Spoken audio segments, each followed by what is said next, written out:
Olá, seja muito bem-vindo. Este é o programa A Vida em Foco.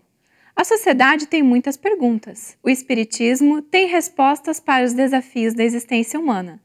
Nosso programa levará você a refletir sobre as questões profundas que a vida nos propõe.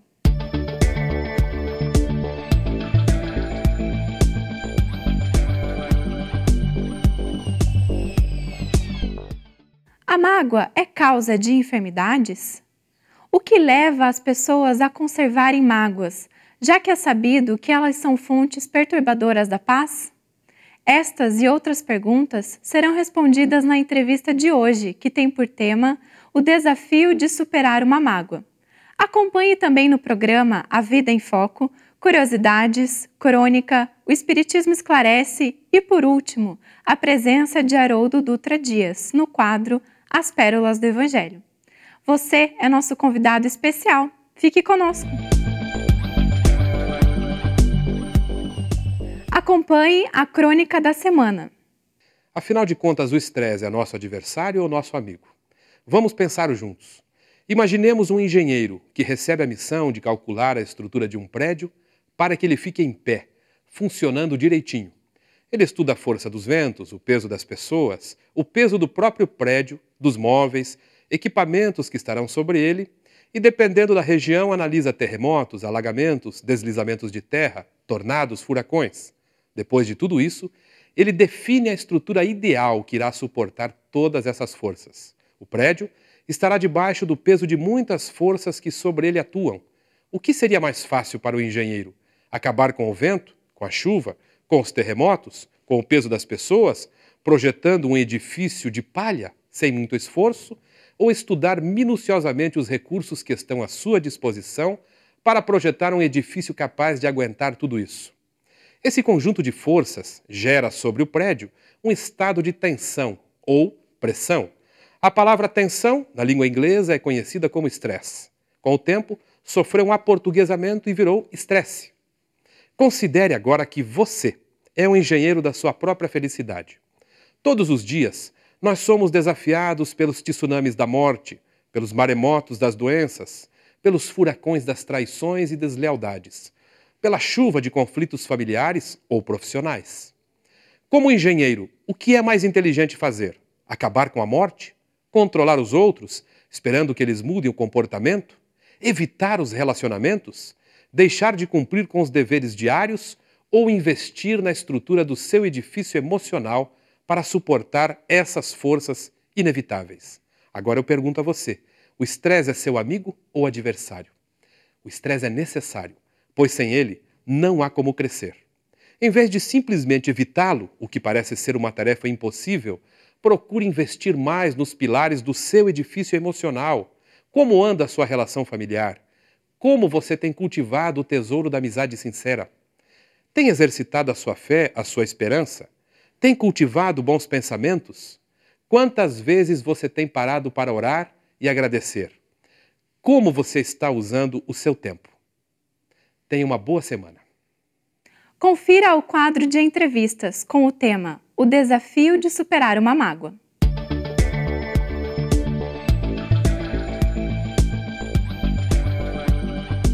Olá, uma alegria ter você de volta conosco em mais um programa A Vida em Foco.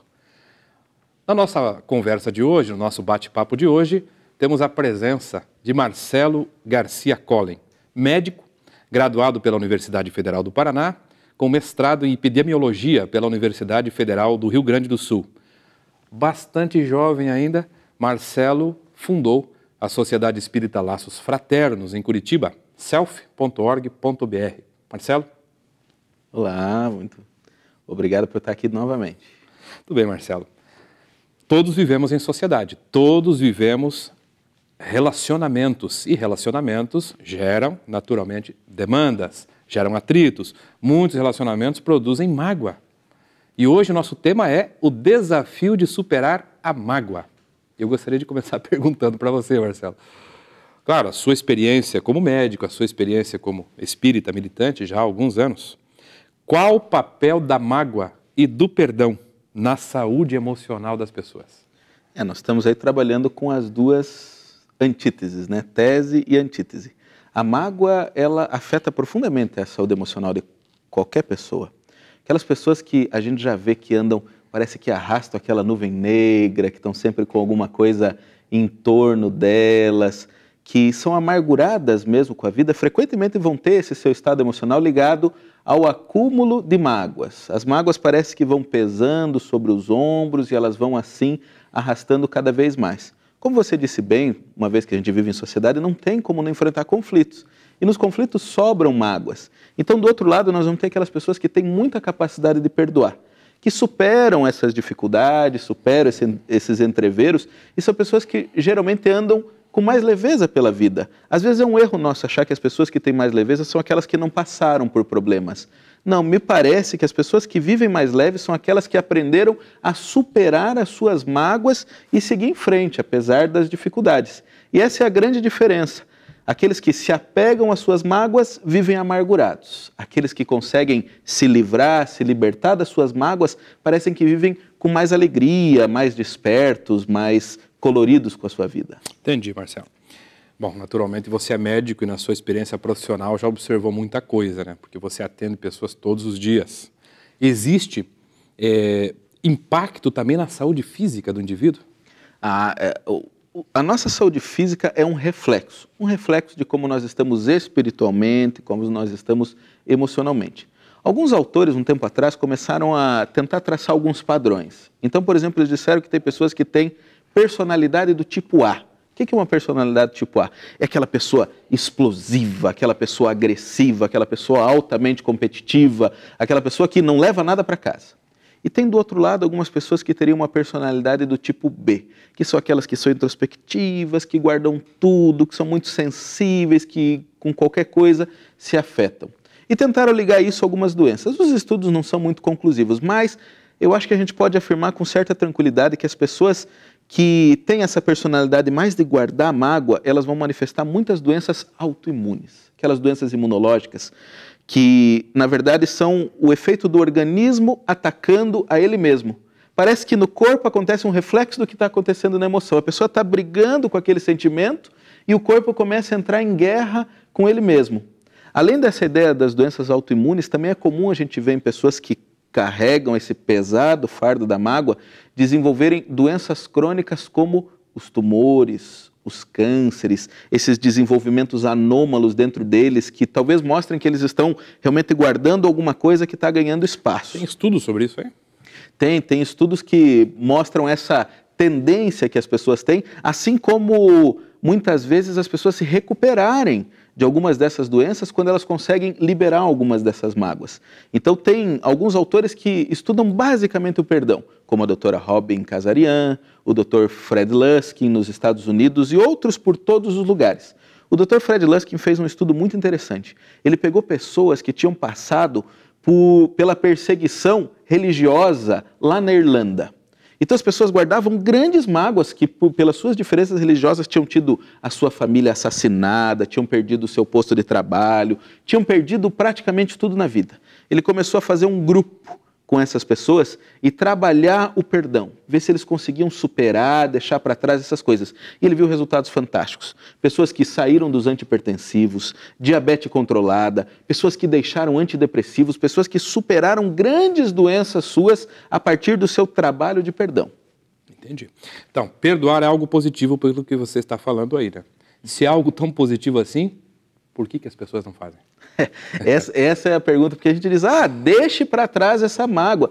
Eu acho que no fundo todo mundo tem uma ideia de que perdoar é bom para si, mas a gente não consegue perdoar porque a gente tem alguns ganhos, sim, em guardar uma mágoa. Ganho em guardar mágoa? É, porque eu falei da parte ruim, né? As perdas que a gente tem com a mágoa, mas também às vezes a gente ganha com a mágoa. Quer dizer que a pessoa vê vantagens subjacentes, é isso? Palavra difícil, né? Isso, as pessoas usam a sua mágoa para conseguir coisas para elas. As pessoas muitas vezes controlam os outros a partir das suas mágoas. Na mão, assim? Ela guardando aquilo, guarda a pessoa junto com ela.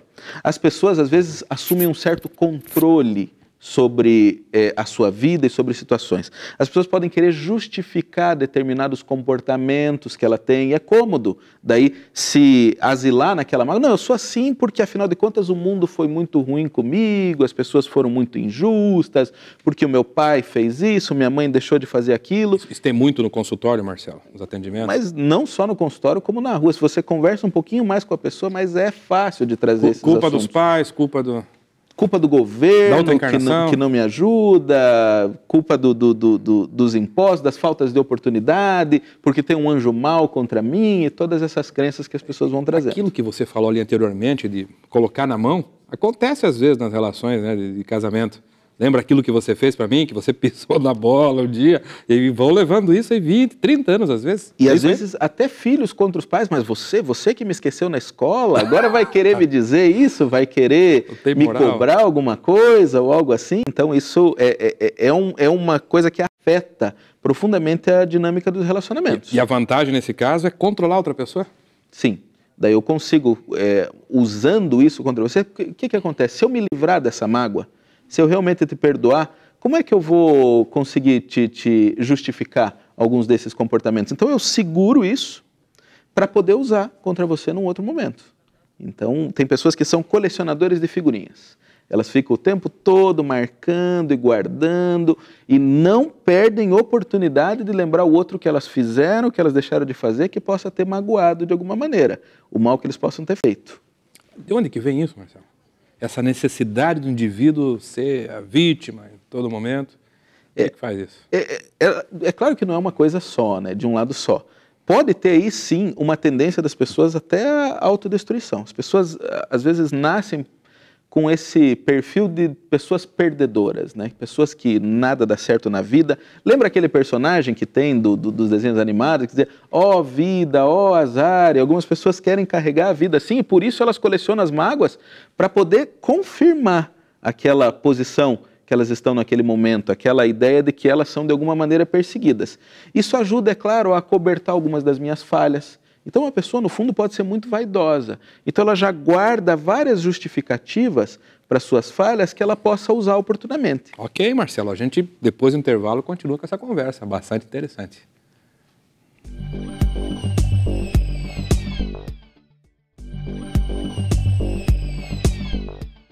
Retornamos agora com a entrevista de hoje, com o tema O Desafio de Superar uma Mágoa. Olá, estamos de volta com o tema O Desafio de Superar a Mágoa. Marcelo, de toda essa conversa boa aí, tem uma questão básica. Qual é o conceito de perdão? Você pode falar do ponto de vista médico, mas eu acho que o conceito que a doutrina espírita nos oferece de perdão é, francamente, extraordinário. Você sabe, Márcio, é interessante você tocar nesse assunto, porque muitas vezes a nossa dificuldade de perdoar está justamente em a gente não entender exatamente o que significa o perdão. Por exemplo, às vezes as pessoas acham que perdoar é esquecer. Não, se eu perdoei, eu não lembro mais o que aconteceu. Isso não é um problema emocional, isso é um problema de memória. Se você esquece o que aconteceu com você, é porque você está com algum problema da memória. Especialmente porque as mágoas têm um conteúdo emocional muito forte, a gente não vai esquecer daquele dia, daquilo que aconteceu. Então esquecer não é uma questão de esquecer na memória. Esquecer a mágoa é abrir mão daquele sentimento negativo. Esquecer a ofensa é esquecer aquele produto, aquele resultado enorme que causou dentro de mim aquele evento que a pessoa teve contra mim. Então, quando eu falo assim, eu preciso esquecer a ofensa, não é esquecer o fato da ofensa que aconteceu. É esquecer, é deixar de lado aquele conteúdo negativo todo que ela gerou. Outro problema que tem com relação ao conceito do perdão é que algumas pessoas acham que assim, não, se eu perdoar o Márcio, eu estou dizendo que é certo aquilo que ele fez para mim. Isso é um equívoco também. Considerar certo ou errado o valor que aquela situação teve para mim, de maneira nenhuma vai afetar a minha capacidade de perdoar ou não, porque senão eu sempre ia usar a tábua da lei. Iam ser imperdoáveis qualquer coisa que fosse contra aquilo que tinha sido combinado na relação com a outra pessoa. Então, às vezes, eu considero me traindo. Eu vou estar concordando, ou que a pessoa, então, está quite. Ela não tem mais nenhuma responsabilidade sobre aquele erro que ela cometeu se eu perdoei. Eu acho que é mais fácil a gente pensar nisso quando a gente está lembrando no nosso lar. Pequenas coisas do dia a dia, né? Um filho que quebra um vaso. A gente não esquece que ele quebrou o vaso. Inclusive, a gente pode até usar dessa situação alguma outra vez para ensinar alguma coisa para ele. Mas eu esqueço a ofensa, eu deixo de lado aquele peso, aquele rancor e aquelas dificuldades todas para isso. O fato de eu ter deixado isso de lado não quer dizer que ele pode quebrar o vaso que ele quiser na hora que ele quiser. Ou que ele talvez não tenha que fazer alguma coisa para reparar aquilo que ele fez se a gente já tinha combinado isso anteriormente. Então, perdoar é uma questão de coração. Perdoar não é uma questão aqui da cabeça, perdoar não é uma questão jurídica ou de justiça, perdoar é uma questão de transformar o nosso sentimento. Quando eu estou falando em conceito de perdão, é conseguir transformar todas aquelas negatividades, tentar extrair o que haja de positivo, neutralizar aquilo que não tem utilidade nenhuma e seguir em frente. Perdoar, então, é conseguir deixar para trás aquele saco de pedras que nos arrasta, aquela dificuldade que nos traz mau humor, que nos traz desgosto, que nos traz amargura diante da vida. Então, perdoar é uma sublimação de um sentimento. É por aí que a gente deve ir olhando a ideia do perdão. Uma vez, Marcelo, eu acho que você estava nesse evento até, nós ouvimos um médico, companheiro nosso da cidade de Belém, no Pará, falando a respeito de perdão e evocando um conceito naturalmente baseado na etimologia da própria palavra. Perdão vem do latim perdonare. Então ele nos lembrava que pernoitar é passar a noite inteira, perfazer é fazer integralmente, percorrer é correr todo o caminho. Perdonare significa doar-se por inteiro. Essa capacidade de, além de transformar esse saco de pedra em flores, talvez, né? Mas de estabelecer uma ponte de reconciliação, porque às vezes parece que, né, mesmo você perdoando alguém de coração, o outro não consegue restabelecer essa conexão. Então nós vemos muitas mães, por exemplo, com filhos ingratos, visitando esses filhos no presídio, muitos deles se tornando criminosos, né? E as mães estão lá aos finais de semana, a gente fica pensando que sentimento é esse que faz com que as pessoas, e os pais que são tratados também com ingratidão. É por aí? Não, agora eu vou te dar mais uma ideia dentro disso ainda, que é bem interessante. Porque quando a gente está falando de se dar integralmente, também a gente cai um pouco naquele caminho de amar o inimigo, não amar o inimigo, se o amor que eu tenho por inimigo é igual ao amor que eu tenho por um amigo e coisas desse gênero. No perdão também tem um raciocínio muito interessante que a gente pode fazer. Quando a gente está perdoando de fato a pessoa, a gente está abrindo mão da nossa sanha de justiceiros.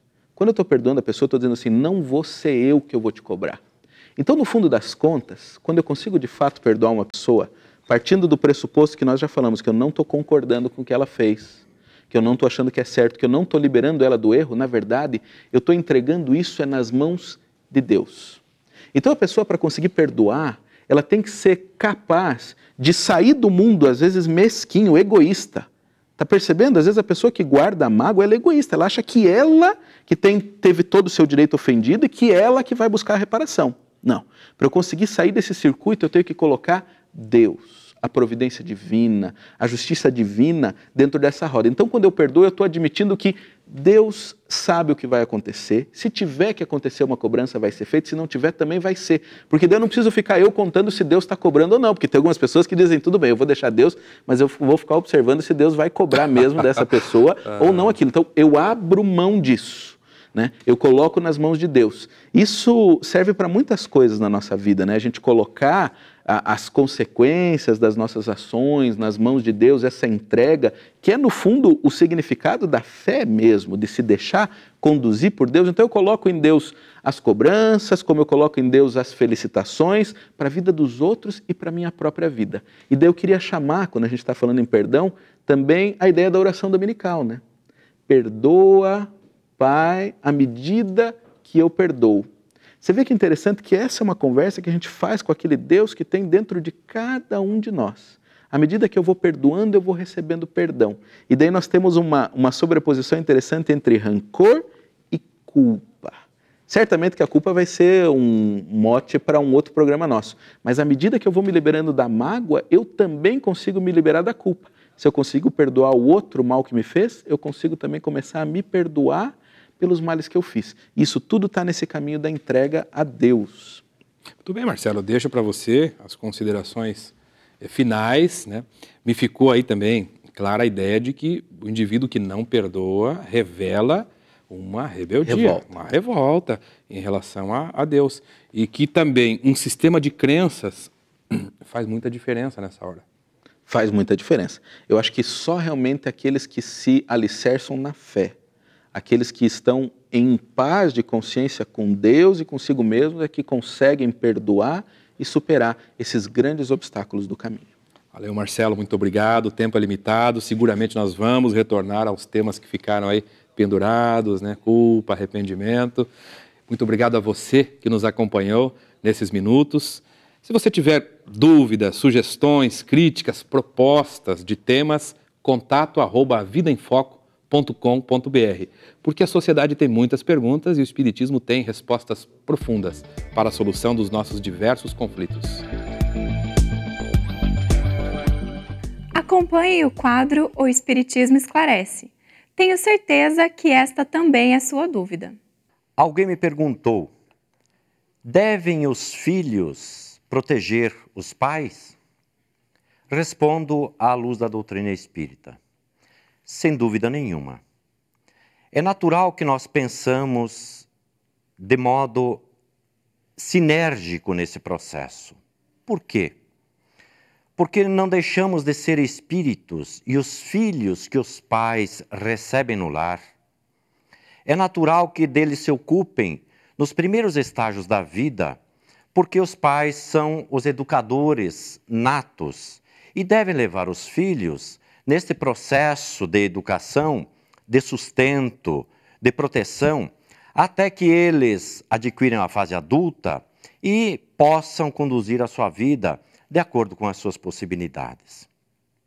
A partir disso, é natural que os filhos, tendo autonomia, devem pensar, igualmente como espíritos imortais que somos, na condução, na direção, na proteção também dos seus pais. Quando tratamos de espíritos que se reúnem no lar, é natural que precisamos entender que a reunião no lar, em torno de uma família, não é um fato inconsequente. Todas as criaturas possuem laços entre si. Os pais que recebem no lar os seus filhos possuem responsabilidades. Por sua vez, os filhos que também adentram ao lar possuem responsabilidades em relação aos pais. Disse no início que somos todos espíritos. Pensar sistemicamente faz parte, porque hoje estamos na condição de pais, logo também somos filhos. Os que são nossos filhos igualmente poderão ser pais no futuro. Sob o ponto de vista espiritual, amanhã, no futuro, numa próxima encarnação, o que é filho hoje pode ser o pai de amanhã. E o que é filho, o que é pai hoje, naturalmente poderá ser o filho de amanhã.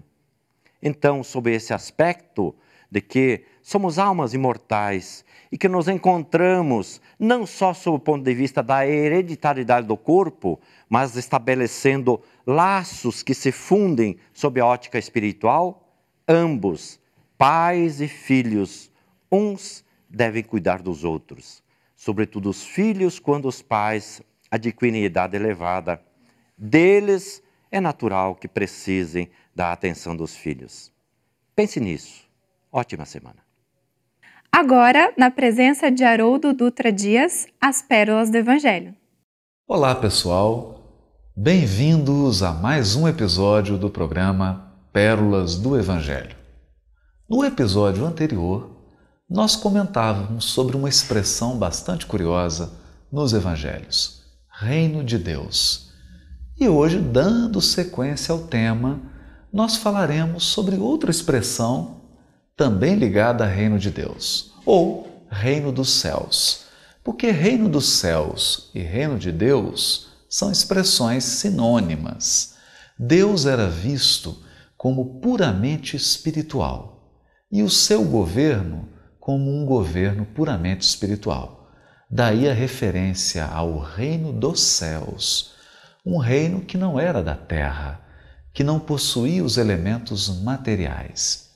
E esse reino possuía o seu jugo. O jugo do reino de Deus, ou o jugo do reino dos céus, era também uma expressão muito utilizada na época. O que significa jugo? Temos que lembrar que se tratava de um povo de agricultores que cuidavam de animais, e era muito comum para arar a terra colocar uma parelha sobre 2 bois, uma espécie de madeira prendendo o pescoço para que esses animais não se desviassem no momento em que eles puxavam o arado. Esse aparato de madeira que conduzia e mantinha os animais presos ao arado era chamado de jugo. E essa expressão se referia também, metaforicamente, ao jugo do reino dos céus. O que significa isso? Significa nada mais, nada menos do que as exigências que Deus faz aos seus filhos através da sua lei divina e imutável. Nós também, se quisermos ter acesso a essa providência divina, a esse reino de Deus, temos que cumprir determinadas exigências de comportamento. Comportamento para com Deus e comportamento para com o semelhante.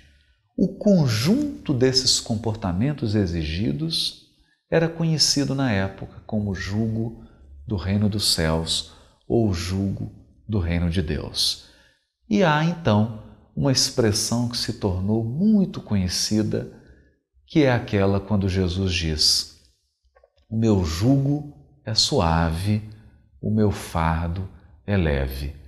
Ao trazer uma revelação da lei divina, um novo aspecto da lei de Deus, Jesus diz que o seu jugo é suave. Diz jugo porque deixa claro que há exigências, mas também faz questão de frisar que é suave, porque se tratam das exigências do amor. E o amor é sempre suave, é sempre brando e sempre enche o coração de delícias e de alegria. Obrigada pela sua companhia. A Vida em Foco volta na semana que vem. Aguardamos você mais uma vez. Você também pode ajudar a produzir o nosso programa. Participe! Mande suas sugestões para contato@avidaemfoco.com.br. Até semana que vem!